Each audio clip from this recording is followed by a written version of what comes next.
Today is the first Friday of the month, which everybody knows in the markets means non-farm payrolls. NFP, as it's known, is a very important data print in the markets because it speaks to the other side of the Federal Reserve's mandate as a central bank. Their job is to balance inflation with a healthy labor market, which is what NFP speaks to. Now, today's NFP was a bit of a shock. It came in at negative 23K versus a positive 80K estimate, which is a huge miss. The markets reacted pretty much instantly, with the 2-year U.S. Treasury yield dropping by 8 basis points and the curve steepening as a result. There's a couple of key takeaways that we can get from this month's NFP.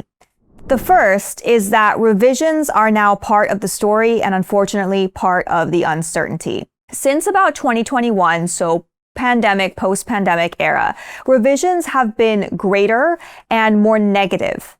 They've been outsized and affecting the quality of these data prints. For example, the past couple of years have seen a lot of 100K revisions about a third of the time. It makes the data really hard to interpret and it makes it really hard to extrapolate a story out of the data. So if I were a central banker, I'd be really hesitant to act on NFP prints alone. The second key takeaway is that there's central bank uncertainty.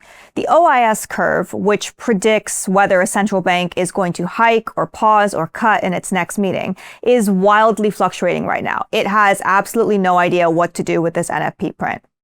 The US OIS curve went from pricing in maybe close to 2 full rate hikes by the end of 2026 to now pricing in just about 1.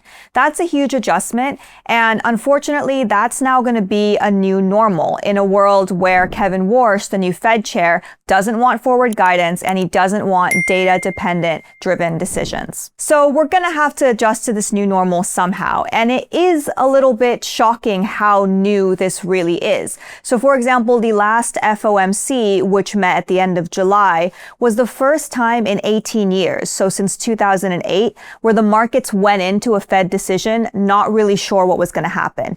Usually that's fully priced in. Now we're living in a world where maybe it's not. That means that the markets and traders are going to have to learn to sit with that uncertainty and price for themselves whether they think a rate hike or a cut is going to happen. It's going to be a really interesting FOMC in September and probably for the rest of this new normal.